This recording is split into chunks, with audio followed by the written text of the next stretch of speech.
우리 마음을 모아서 이렇게 서로 축복하겠습니다. 잘 되고 있습니다. 기도하면 더 잘 됩니다. 하나님이 아십니다. 행복하세요. 날씨가 많이 덥습니다. 건강을 지켜주신 분도 우리 예수님이십니다. 무더운 여름을 예수님의 은혜로 넉넉하게 이겨내기를 주님 축복합니다. 오늘 설교 제목은 인생의 풍랑 속에 붙잡아야 할 것, 인생의 풍랑 속에 붙잡아야 할 것이라는 제목을 가지고 주염승 듣도록 하겠습니다. 한때 사업가로서 성공 가도를 달리던 불신자 사업가가 있었습니다.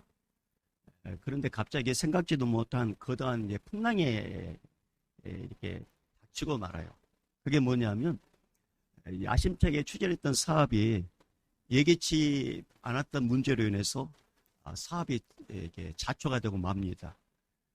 그러면서 이제 많은 돈을 끌어모았겠죠. 그런데 이제 사업이 자초됐으니까 이제 빚을 갚을 능력이 생기지 않았습니다. 그래서 엄청나게 이제 빚더미에 앉게 됐어요. 이분이 수십 년 동안 그 사업을 했었는데 한순간에 그의 명성은 무너졌었고 매일같이 이제 빚독촉에 전화가 온 거예요. 얼마나 그 스트레스를 많이 받았던지 잠을 자지 못할 정도로 계속 독촉 전화를 받게 됐습니다. 그러면서 가족들에게도 미안하고 또 죄책감도 들고 그리고 고개도 들 수 없고 특별히 자녀들에게 너무 미안한 건 뭐냐면 애들에게 다니던 학원 이제 그만 다녀라. 그럴 때 억장이 무너졌습니다. 부모들은 그렇죠. 여러분 자녀들 여러분이 이렇게 학원 다니고 공부하는 거 그때 주여내고 부모님들이 열심히 해서 그렇게 된 건데 우리 그걸 감사도 못 느껴요. 그러니까 이제 부모 입장에서는 이 학원 그만 다녀라. 돈이 없으니까. 그러니까 그 어떤 것보다도 애들에게 너무 미안했습니다. 그러면서 세상 모든 사람들이 자기를 비난하는 것처럼 누군가 속닥속닥하면 꼭 내 이야기하는 것처럼 그렇게 느껴졌어요. 그러면서 삶의 의욕도 잃어버리고 그리고 이 사람이 이제 불신자니까 매일 술 먹고 폐인처럼 현실을 부정하면서 왜 나에게 그러면서 사람들에게 모든 화살을 돌리는 그런 삶을 살았습니다. 그런데 주의 은혜에 떨까요? 어느 날 우연하게 TV를 보는데 한 목사님의 설교를 듣게 돼요. 근데 그 중에 어떤 한 말씀이 이 사람의 마음에 탁 꽂혀요. 그 말씀이 어떤 내용이냐면 수고하고 무거운 짐진 자들아 다 내게로 오라 내가 너희를 쉬게 하리라. 이 말씀이 마치 자기에게 하는 것처럼 들렸답니다. 그 말씀이. 근데 무슨 이유인지 모르지만 그날부터 이 사업가는 가까운 교회에 다니게 되었고 그러면서 술도 끊게 되고 매일 성경 말씀을 읽으면서 이제 기도도 제대로 모르지만 기도라는 걸 하게 돼요. 그러면서 성경 말씀을 묵상하면서 수고하고 무거운 짐진 자들 이 말씀이 그 목사님의 말이 아니라 예수님의 말씀이라는 것을 알게 되고 그리고 점점 예수님을 알게 되면서 예수님은 인간을 구원하기 위해서 세상에 오셨고 병든 자를 또 고쳐주셨고 특별히 와닿는 게 뭐냐면 자기처럼 절망에 빠져있는 자들에게 새로운 생명을 주시는 분이라는 것을 이분이 이제 알게 됩니다. 그리고 자신의 모든 인생의 짐을 예수님께 맡기는 작업을 점점 해요.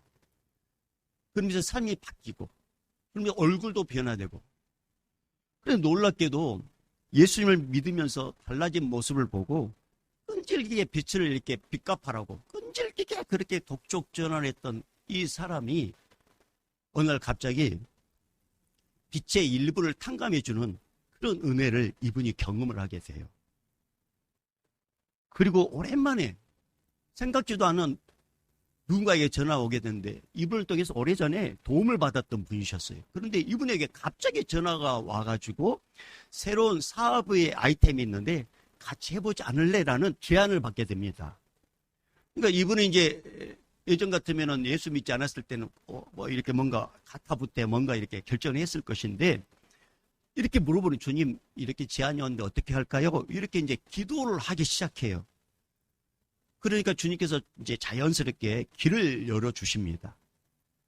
그리고 매 순간마다 어떤 어려움이 있을 때다 기도할 때마다 참 고비고비마다 주님께서 도움의 손길을 통해서 점점 이 문제가 해결되게 해주셔요.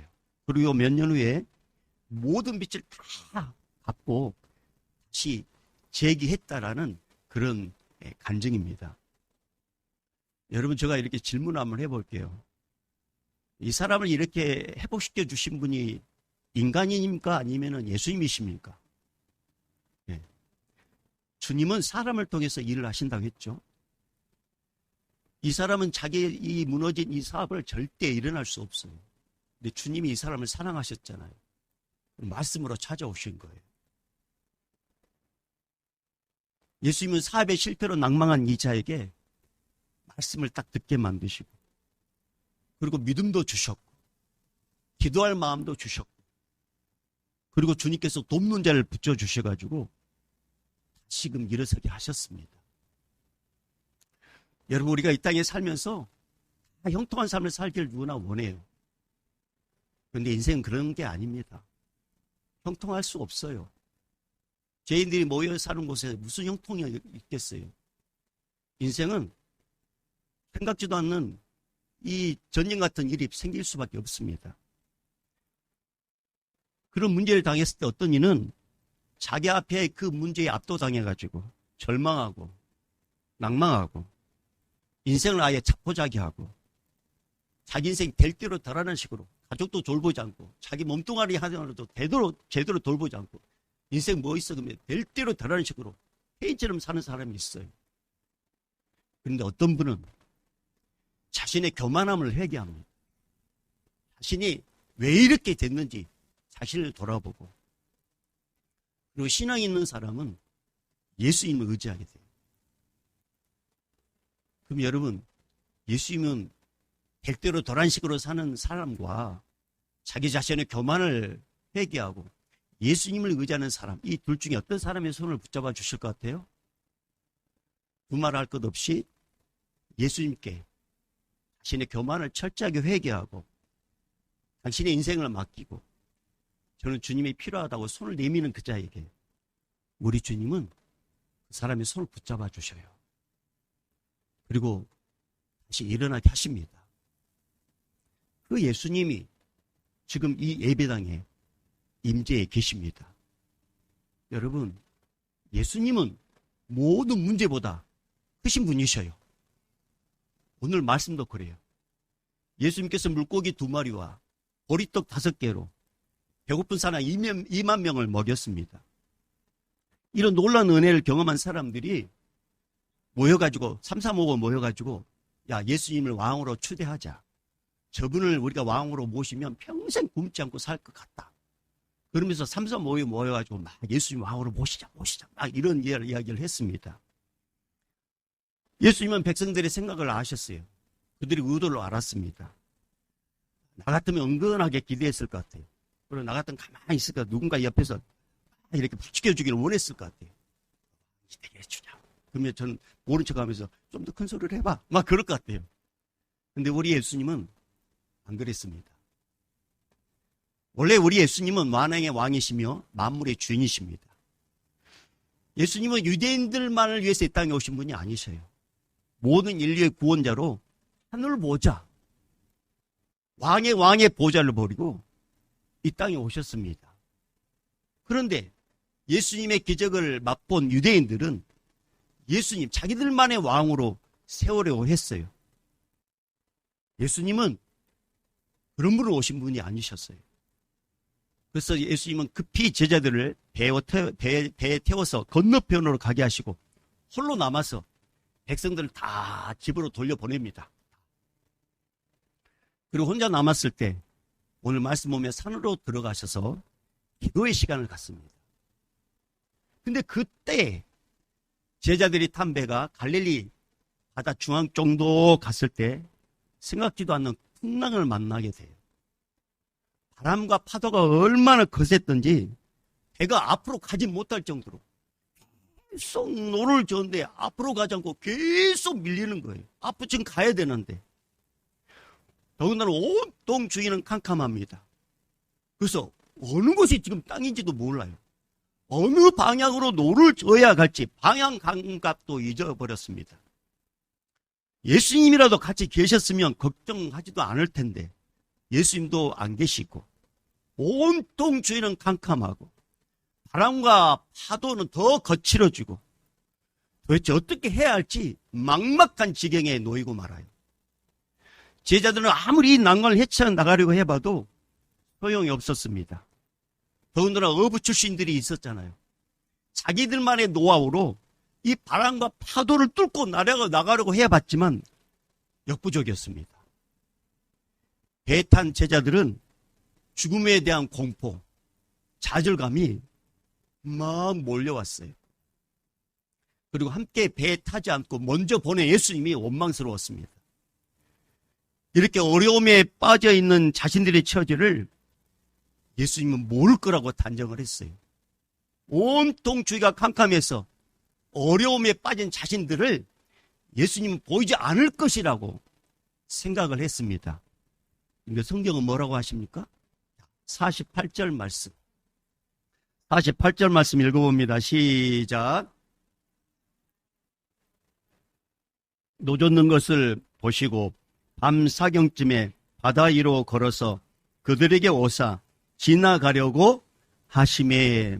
여기서 우리 제자들은 온통 세상에 캄캄하니까 자기들만 보이니까 예수님은 우리 형편 모를 거야, 우리 안 보일 거야 라고 생각했는데 주님은 뭐라고 말씀하셔서 성경 말씀을 통해서 보였다고 하셔요. 보시고 그리고 그들이 어려움에 당하고 있는 그 문제에 오셨다라고 이렇게 성경을 말씀하고 계셔요. 여러분, 우리 예수님은 완전한 하나님이시면서 완전한 인간이십니다. 예수님은 하나님이시기 때문에 어둠 속에서 일어난 일들을 다 보셔요. 뿐만 아니라 예수님은 완전한 인간이시기 때문에 두려움이 뭔지, 고통이 무엇인지, 절망감이 무엇인지 다 느끼고 아십니다.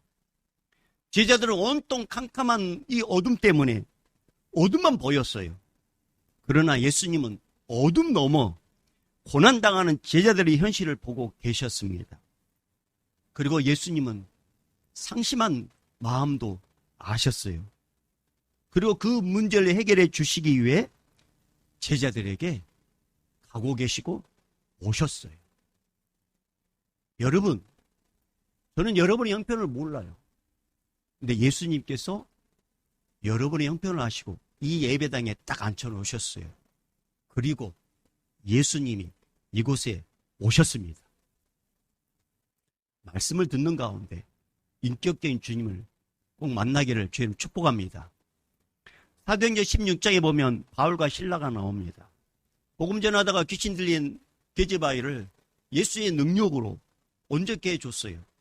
그런데 이 점치, 귀신 들려가지고 점치는 이 여자애가 온전해지므로 이제 돈을 벌지 못하는 사람들이 바울과 실라를 고발합니다. 근데 사회 질서를 문란케 하는 그 제목으로 바울과 실라를 고발해요. 바울과 실라는 억울한 누명을 받고 캄캄한 밤까지 신문을 당하고 엄청나게 매를 맞습니다. 그리고 감옥에 던져져요. 이때 바울과 실라는 억울하게 매를 맞고 감옥까지 갇힌 상태에서 이들이 어떻게 반응한지 아십니까? 바울과 실라는 이 모든 것을 다 보고 계시고 다 아시는 예수님을 의식하면서 오히려 예수님께 찬양과 기도를 올리게 됩니다. 그러자 예수님께서 그곳에 임재하셔요. 사도행전 16장 26절에 이에 갑자기 큰 지진이 나서 옥토가 움직이고 문이 곧 다 열리며 모든 사람의 매인 것이 다 벗어진지라. 여러분, 큰 지진이 우연하게 일어났다면 수갑까지 풀릴 일은 없어요. 그런데 바울과 실라가 억울한 일로 인해서 모욕당하고 매를 맞고 감옥에 갇힌 것을 다 보고 계신 예수님께서, 다 알고 계신 예수님께서 바울과 실라가 갇혀있는 감옥에 모셨습니다. 그 사인으로 옥토가 움직이고 옥문이 열리고 수갑까지 풀어주셨어요. 이 일로 인해서 간수장이 예수를 믿게 됩니다. 여러분, 예수님은 캄캄한 밤에 그것도 깊은 동굴 속에 갇혀있는 바울과 실라를 다 아셨어요. 다 보고 계셨어요. 그리고 그들이 어떤 상태인지도 아시고 그 현장에 찾아오셨습니다. 바울과 실라가 잘한 것은 낙담할 수 있어요. 절망할 수 있어요. 왜 예수 이름으로 고쳐줬는데 왜 우리가 이렇게 매를 맞습니까? 라고 원망할 수 있어요. 그런데 바울과 실라는 그렇게 하지 않으셨어요. 왜냐하면 주님이 알고 계시니까. 주님이 보고 계시니까. 어떻게 했느냐? 기도하고 찬양합니다. 이것이 바로 바울과 실라가 모든 것을 보고 계시고 아신다는 것을 신앙의 고백으로서 했던 거예요. 우리도 삶을 살다 보면 사방이 막힌 것처럼 절망적인 일을 만날 때가 있습니다. 온통 캄캄한 것처럼 나 혼자만 그 문제를 끌어안고 우리 가족만 그 문제 때문에 고통당하고 나만 왜 이런 문제만 내 가족에게 내에게 이런 일이 생기는가 그렇게 생각할 때가 있어요. 그 누구도 내 고민 모르고 내 아픔도 모르고 내 고통도 모르고 혹시 안다 해도 도울 수 없다고 생각합니다. 여러분 그렇습니다. 인간은 모릅니다. 인간은 말하지 않으면 몰라요. 우리 성도들 가운데도 우리 목사님 다 아실 거야. 근데 여러분 말하지 않으면 저도 몰라요. 말하지 않으면. 물론 가끔씩 예수님이 안 가르쳐도 여러분 말하지 않아도 가르쳐 준 게 있어요. 그러나 말하지 않으면 몰라요. 인간은 그래요. 혹 안다 해도 인간은 도울 수 있는 한계가 딱 정해져 있습니다. 이게 인간입니다. 그러나 여러분 우리가 믿는 예수님은 다릅니다. 예수님은 다 보시고 다 아시고 예수님은 다 해결해 주십니다. 왜냐? 그분이 하나님이시니까. 그분이 전능하시니까. 그분의 능력은 제한이 없기 때문에 그렇습니다. 여러분 요나처럼 깊은 바다에 물고기 뱃속에 그 기도를 예수님은 들으셨고 예수님은 물고기 뱃속에 갇혀있는 요나를 보셨어요. 엘리야처럼 깊은 동굴 속에 갇혀서 낙담하고 있는 그 엘리야를 우리 주님은 또한 보셨습니다. 오늘 본문에 나오는 제자들처럼 가장 캄캄한 새벽 3시에서 4시 정도 일어난 그 상황, 그 현장에 예수님은 멀리서 보셨고 아셨습니다. 여러분 그래서 예수 믿는 우리가 어떤 어렵고 힘든 문제 때문에 낙심하고 좌절하고 절망할 수 있는 상황에 직면한다 할지라도 결코 해서는 안 될 일이 있어요. 여러분 꼭 기억하세요. 결코 해서는 안 될 일이 있습니다. 여러분이 생각지 못한 일로 인해서 어떤 낙심하고 좌절하고 절망의 문제가 온다 할지라도 예수 믿는 사람이라면 절대로 해서는 안 될 일이 있어요. 그게 뭐냐? 절망입니다. 원망이에요. 불평입니다. 불평하는 일이에요.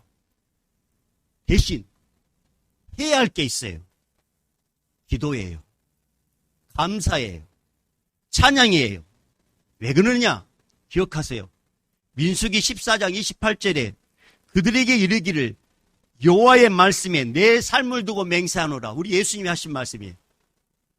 너희 말이 내 귀에 들린 대로 내가 너에게 행하리니.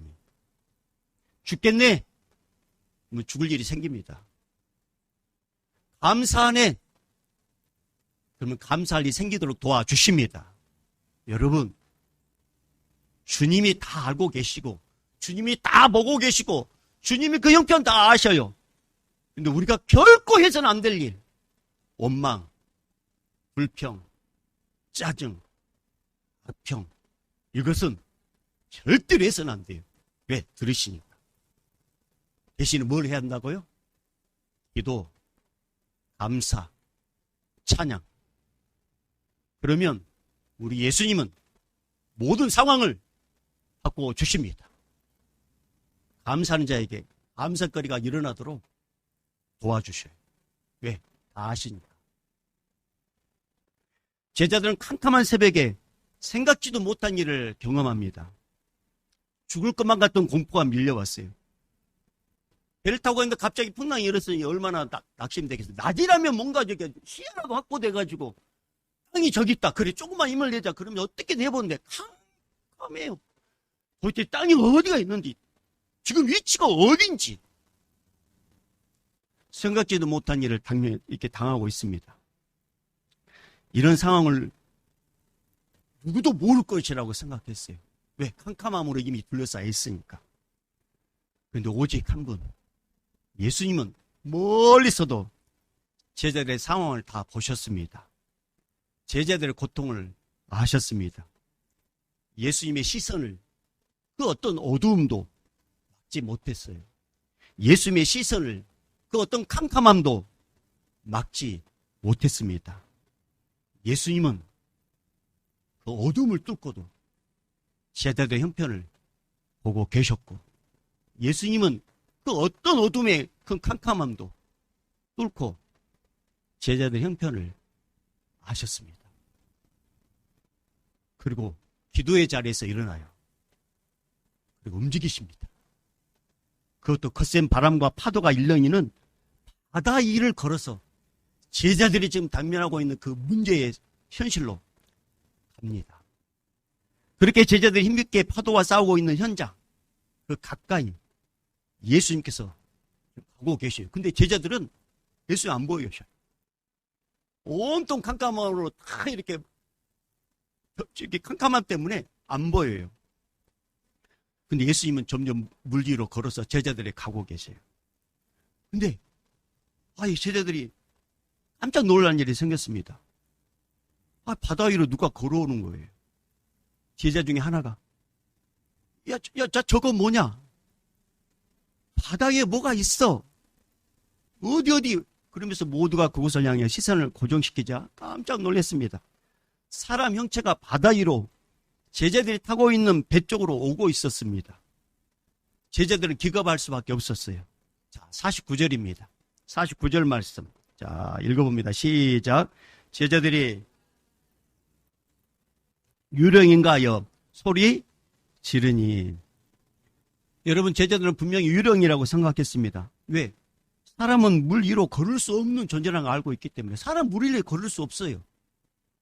근데 사람 형체가 물 위로 걸어오고 있으니 얼마나 놀랐겠습니까?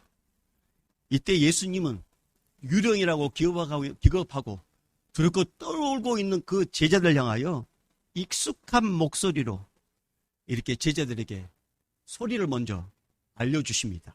자, 50절 말씀. 자, 읽어봅니다. 시작. 그들이 다 예수를 보고 놀람이라. 이에 예수께서 그들에게 말씀하여 이르시되 안심하라 내니 두려워하지 말라 하시고. 깜짝 놀란 제자들에게 예수님께서 익숙한 목소리로 안심하라 내니 두려워하지 말라. 분명히 예수님의 목소리인데 예수님께서 물 위로 걸어올 줄은 꿈에도 생각하지 못했습니다.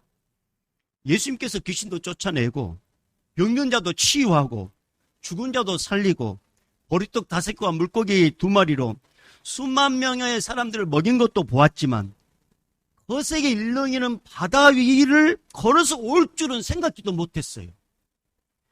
그래서 마태복음에 보면 베드로가 정말 주님이시라면 나도 물 위로 걷게 해주세요 라고 부탁을 해요. 그러니까 주님께서 오라 합니다. 근데 베드로가 배 위에서 바다 위를 딱 발을 내는데 예수님처럼 자기도 걷는 거예요. 이분이 예수님이시고 진짜 예수님이구나. 그런데 예수님께 가까이 가는데 갑자기 풍랑과 파도를 딱 보는 순간 그냥 그 순간에 또 물에 팍 빠집니다. 그때 예수님께서 즉시 베드로의 손을 딱 이렇게 붙잡아요. 그리고 건져내 주시면서 물에 빠진 베드로에게 이런 말씀하셔요. 믿음이 작은 자여 왜 의심하였느냐? 그렇게 깨우쳐 주셨습니다. 이처럼 예수님은 풍랑으로 힘들어하고 괴로워하는 제자들에게 물 위를 걸어서 현장까지 오셨어요. 두려워 떠는 제자들에게 익숙한 목소리로 안심하라 내니 두려워하지 말라고 말씀하셨습니다. 예수님은 선택한 제자들이 고난 중에 있을 때 그 현장에 찾아오셨고 유령이라고 착각하고 두려워 떠는 제자들에게 익숙한 목소리로 안심시켜 주셨습니다. 그리고 예수님께서 제자들이 탄 배에 오르자 그렇게 휘몰아쳤던 바람과 파도가 잠잠해집니다. 바람과 파도를 다스리시는 예수님께서 제자들이 탄 배에 오르자 사방이 잠잠해져요. 자, 그 말씀이 51절입니다. 자, 51절 읽어봅니다. 시작. 배에 올라 그들에게 가시니 바람이 그치는지라 제자들이 마음에 심히 놀라니. 여러분, 제자들은 늘 예수님과 함께 있었지만 여전히 예수님을 잘 몰랐습니다. 예수님이 고난 중에 있는 제자들에게 찾아올 것이라고 첫 번째 꿈에도 생각하지 못했고, 바다 위를 걸어서 올 것이라고는 상상도 하지 못했습니다. 그런데 예수님은 제자들의 생각을 뛰어넘어 찾아오셨습니다. 여러분, 그렇습니다. 하나님이신 예수님께서 이 땅에 인간의 몸으로 오실 것이라고는 누구도 생각하지 못했어요. 하지만 하나님은 창세기 3장 15절에 분명히 말씀하셨어요. 내가 너로 여자와 원수가 되게 하고 내 후손도 여자의 후손과 원수가 되게 하려니. 지금 사탄에게 하는 말이에요. 여자의 후손은 내 머리를 상하게 할 것이요 너는 그의 발꿈치를 상하게 할 것이니라 하시고, 여자의 후손은 내 머리를 상하게 할 것이요. 여자의 후손은 누구를 가리키느냐? 바로 예수님을 가리키셔요. 그러면 여자는 누구냐? 동정녀 마리아를 가리킵니다. 2000년 전에 동정녀 마리아를 통해서 이 땅에 우리 예수님은 오셨습니다. 죄의 삭은 사망이기 때문에 이 땅에 오신 예수님은 인간이 저지른 죄 문제를 당신이 십자가에서 다 저주를 뒤집어 쓰고 다 이뤘다 하시고 죽으시고 대신 갚아주셨어요. 누구든 이 사실을 믿고 예수님을 인생의 주인으로 영접하면 첫 번째, 제사함 받고 할렐루야 하나님의 자녀가 되고 하늘나라 생명록에 내 이름이 기록되고, 중요한 것은 예수님의 영이신 성령님이 믿는 자 속에 오시고, 가장 중요한 것은 천국에서 영원토록 사는 영생의 복을 누리도록 역사해 주십니다. 그저 믿기만 하면 주시는 주님의 은혜입니다. 그런데 인간들이 믿지 않아요. 그런 게 어디 있냐고 조롱해요. 죽으면 끝나는 게 인생인데 죽음 위에 또 다른 세상이 있다고? 그러면서 헛웃음을 치면서 비웃습니다. 그러나 여러분, 이 땅에 오신 예수님께서 분명하게 말씀하셨어요. 내가 곧 길이요 진리요 생명이니 나로 말미암지 않고서는 아버지께로 올 자가 없느니라. 예수님께서 말씀하신 아버지는 성부 하나님을 말씀하셔요. 성부 하나님이 계신 곳이 어디냐? 하늘나라, 천국이라고 해요. 여러분, 천국과 지옥은 있습니다. 여러분이 안 믿어도 있어요. 여러분이 거절해도 있어요. 그러면 천국 가려면 어떻게 해야 되느냐? 한 가지 길밖에 없습니다. 예수님 믿어야 합니다. 사탄, 마귀, 귀신을 가두려고 만든 지옥을 불못이라고 해요. 근데 여기서는 영원한 고통이 있는 거예요. 이것은 마귀, 사탄, 귀신을 가두려고 우리 하나님께서 만드신 지옥이라고 해요. 불못, 뜨거운 불못. 지금 날씨가 뜨겁잖아요. 근데 오늘 주님이 또 멘트를 하셨잖아요. 지옥은 이것보다 더 뜨겁다. 근데 여러분, 이 뜨거움이 이제 제가 예언합니다만 한 달, 두 달 후에는 아마 찬바람이 불걸요. 그리고 제가 예언합니다. 한 3개월 후에는 아마 눈이 내릴 것 같아요. 이 뜨거움은 잠시, 그리고 어느 순간에 이제 찬바람이 불어요. 이 땅에서는. 지옥의 불못은 영원합니다. 그곳에 안 가려면 한 가지 길이 있어요. 예수 믿어야 됩니다. 예수님께서 제자를 선택해서 함께 하셨듯이 예수님은 예수 믿는 자를 선택해서 예수 믿게 하시고 또 세상 끝날까지 함께 하신다고 약속하셨습니다. 여러분, 예수님이 제자들을 선택했잖아요. 그리고 지금 제자들이 어려움에 지경에 빠졌을 때 예수님 복역하셨고 그 문제를 해결하시려고 현장에 오신 것처럼 내가 예수를 믿는 게 아니에요. 여러분, 예수님이 나를 선택하셔서 예수 믿게 하셨고 할렐루야, 나에게 믿음 주셔서 하나님을 아버지라 부를 수 있는 권세를 주신 거예요. 그 은혜가 너무 감사하기 때문에 지금 이렇게 예배드리고 찬양하고 감사하고 있는 겁니다. 이렇게 선택받은 우리도 생각지도 못한 인생의 풍랑을 만날 수 있어요. 내 인생 자체를 흔들리게 하는 그 인생의 문제를 만날 수 있습니다. 내가 아무리 발버둥 쳐도 한계에 부딪히고 앞으로 나가지 못하게 만드는 어떤 일로 인해서 정말 좌절할 수 있는 그런 문제를 우리 만날 수 있어요. 온 세상이 캄캄해서 나 혼자라고 느낄 때도 있어요. 누구도 내 상황 모르고 내 생각 모르고 나만 이 문제를 얼싸안고 괴로워하고 있다고 생각하고 좌절할 때도 있어요. 근데 여러분, 그거 착각이에요. 그걸 보시고 아신 분이 계셔요. 바로 예수님이십니다. 그리고 찾아오셔요. 그리고 그 문제를 해결해 주신 분이 계셔요. 바로 예수님이십니다. 예수님은 어느 쪽에서 어느 모습으로 올지 몰라요. 지금 제자들이 지금 이렇게 풍랑으로 배 안에서 어려움을 당하고 있는데 예수님이 지금 어디서 올지 모르잖아요. 설마 저렇게 바다 위를 걸어오실 줄 꿈에도 생각하지 못했어요. 우리도 마찬가지예요. 예수님이 어떤 모습으로 어떻게 나에게 올지를 몰라요. 그러나 분명한 것은 예수님은 사람을 통해서 나에게도 오시고 말씀으로 나에게도 오시고 오늘 이 시간에 설교를 통해서 안심하라, 내니 두려워하지 말아라, 이렇게 말씀으로 나에게도 오시고 어떤 일은 꿈이나 환상을 통해서 나에게도 오시고 어떤 경우에는 어떤 상황을 통해서도 우리에게 다가오십니다. 그리고 우리가 알고 있는 익숙한 말씀을 먼저 듣게 하셔요. 익숙한 말씀. 그렇게 한 말씀이 오늘 50절 말씀이잖아요. 50절 다시 한번 읽어볼게요. 50절 다시 한번 읽어봅니다. 시작. 그들이 다 예수를 보고 놀람이라. 이에 예수께서 그들에게 말씀하여 이르시되 안심하라 내니 두려워하지 말라 하시고, 안심하라 내니 두려워하지 말라. 여러분, 이건 제자들이 익숙하게 드렸던 예수님의 목소리예요. 그리고 예수님은 이 말씀대로 그 제자들의 문제를 다 해결해 주시고 배 타는 순간 그 문제가 잠잠해졌잖아요. 근데 왜 우리는 예수님의 말씀을 듣지 못하고 여전히 인생의 풍랑 속에서 두려워하고 염려하고 걱정하는 걸까요? 왜 그럴까요? 나는 예수 믿는다고 하는데 왜 내 인생의 풍랑은 잠잠하지 않을까요? 왜 우리는 주님의 음성을 듣지 못하는 걸까요? 왜 익숙한 주님의 음성을 듣지 못하는 걸까요? 우리가 성경 말씀을 몰라서 그래요. 여러분, 성경을 우리가 읽지 않아서 그래요. 예수님은 성경 말씀에 인생의 모든 해답을 다 기록해 놓으셨어요. 성경 말씀에. 근데 우리가 말씀도 읽지도 않고 말씀도 묵상하지도 않아요.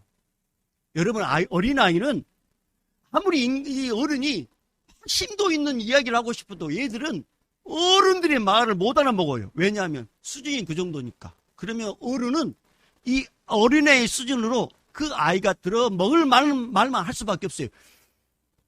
많은 걸 통해서 가르쳐주고 싶은데 이 애가 예쁘다, 착하다, 좋다 이것만 알아먹어. 그러면은 어른은 이런 단어를 통해서만 이야기할 수밖에 없어요. 예수님이 기록된 성경 말씀을 통해서 여러 가지 어려움의 문제에 직면하고 있는 성도들에게 다가오셔서 말씀으로, 익숙한 말씀으로 두려워하지 말아라, 내니 염려하지 말아라, 걱정하지 말아라, 내가 너와 함께 할게, 이렇게 뭔가 말씀하고 싶어도 우리가 성경 말씀을 모르니까, 우리가 성경 말씀을 묵상하지 않으니까 아무리 주의 말씀으로 말씀하고 말해줘도 못 알아먹어요. 그러니까 너무나도 안타까우니까 예수님의 마음을 저에게 주셔가지고 저에게 지금 오늘 이 시간에 말씀하게 하시는 거예요. 여러분, 디모데후서 3장 16절 17절에 이런 말씀이 있어요. 모든 성경은 하나님의 감동으로 된 것으로 교훈과 책망과 바르게 함과 의로 교육하기에 유익하니 이는 하나님의 사람으로 온전하게 함, 하나님의 사람으로 온전하게 하며 모든 선한 일을 행할 능력을 갖추게 하려 함이라. 할렐루야. 우리를 온전하게 하고 우리에게 능력을 주시는 분은 예수님이신데, 예수님은 성경 말씀을 통해서 이 모든 약속들을 다 기록해 놓으셨고, 말씀이신 예수님이 그 말씀을 믿으면 그대로 되도록 역사하시는 분이 예수 그리스도십니다. 근데 왜 우리는 못 알아먹을까요? 왜 우리는 못 깨달을까요? 성경 말씀을 안 읽어서 그래요. 여러분, 그래서 성경을 읽을 때 이해하려고 하지 마시고 그냥 믿음으로 그냥 읽으세요. 창세기부터 요한계시록까지 그냥 이해가 되지 않더라도 그냥 계속 읽으세요. 그러면은 성령님께서 어느 시점인가 알게 하시고 깨닫게 해주셔요. 뭔가 이해하려고 하면 안 넘어가요. 안 넘어가. 그러니까 자, 여러분 여기 보세요. 이 성경 말씀. 빌리그레이엄 목사님이 항상 전도할 때마다 이 성경 말씀을 다 들고 얘기하는. 저 오늘 시간에 이렇게 성경 말씀을 들고 할렐루야. 여러분, 이 성경 말씀을 우리는 다 갖고 있잖아요. 이것을 장식용으로 두지 마시고 읽으세요. 요한계시록까지, 창세기부터 요한계시록까지 읽기가 너무 부담된다면 신약부터 읽으세요. 마태부터 읽기가 싫다면 그냥 요한복음부터 읽어보세요. 중요한 사실은 여러분이 성경을 펼쳐서 읽는 순간 역사가 일어나요. 올 여름에 뜨거운 이 햇볕 아래서 선풍기 틀어놓고 이렇게 에어컨 틀어놓으시고, 그리고 한 장이라도 좋으니까 유튜브 보는, 유튜브 한 1시간 2시간 금방 가지 않습니까? 그 시간을 딱 이렇게 잠시 핸드폰 내려놓고 성경 말씀을 2장 3장이라도 읽는 게 중요합니다. 읽는 게.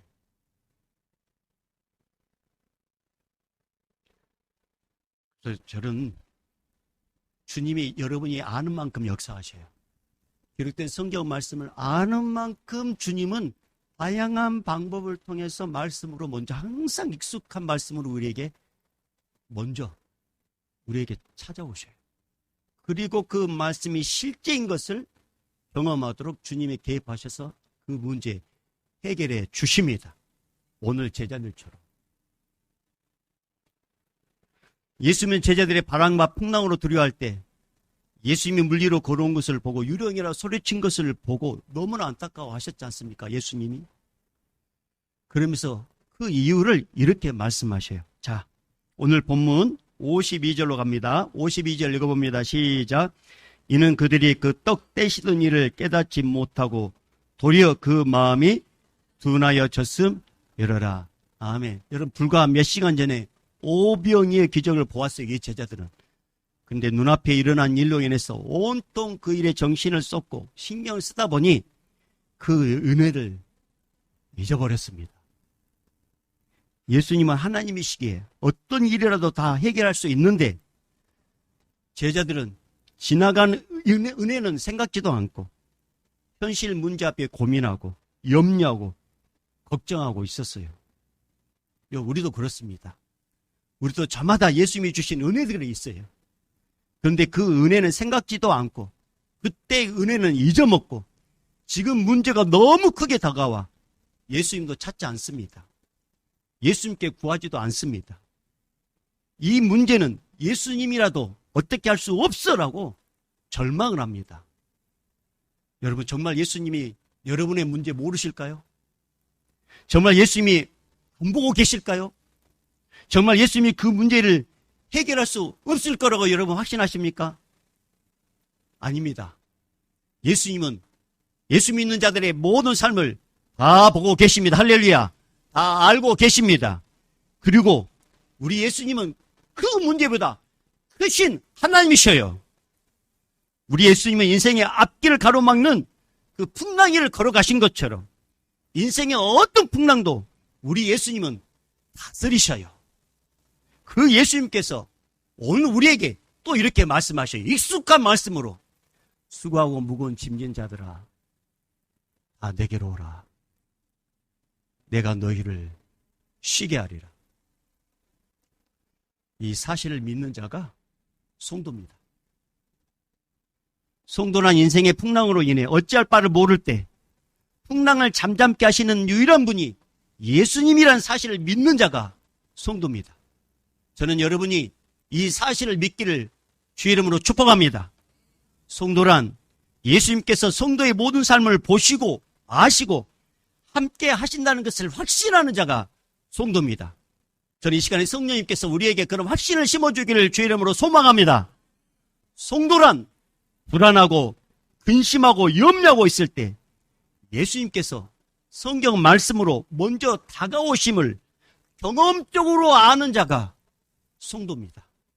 저는 여러분이 경험적으로 아는 것에 머물지 않냐고 그 경험이, 그 말씀이 실제인 것까지 가기를 주의 이름으로 축복합니다. 주님은 항상 말씀을 먼저 보내셔요. 그리고 그 말씀을 그대로 이루시면서 주님이 구원자라는 사실, 주님이 하나님이라는 사실을 알게 하셔요. 사랑하는 여러분, 예수님은 예수님을 믿는 자의 모든 삶을 다 보시고 다 알고 계십니다. 특히 인생의 다양한 풍랑으로 흔들릴 때 더 가까이 하십니다. 그리고 그 문제를 잠잠게 해주세요. 어떨 때? 주님이 나는 주님이 필요합니다 하고 고백할 때.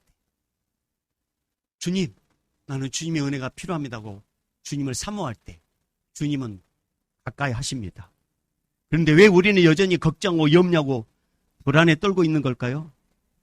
이전에 있었던 은혜를 우리가 기억하지 않고 지금 문제, 우리 온통 마음을 빼앗겼기 때문에 그 예수님을 믿지 못하는 거예요.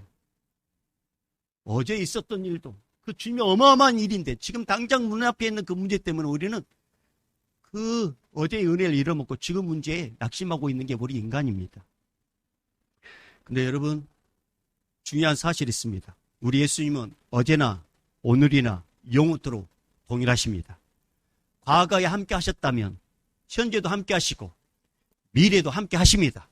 따라합니다. 자, 여러분 이제 다 끝났어요. 자, 이제 눈을 뜨시고 따라합니다. 과거에 함께 하신 분, 현재도 함께 하시고 미래도 함께 하신다. 다시 자, 가슴에 손 얹고 주님이 주신 말씀. 과거에 함께 하신 분, 현재도 함께 하시고 미래도 함께 하신다. 할렐루야. 네, 여러분 사람은 변해요.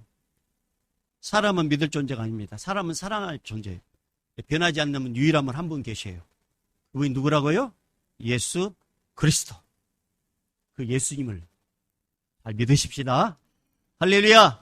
이제는 우리 주 예수 그리스도의 은혜와 하나님 아버지의 극진하신 사랑하심과 성령님의 감화 감동 교통 충만하심이 이제부터 영원히 있을지어다. 아멘.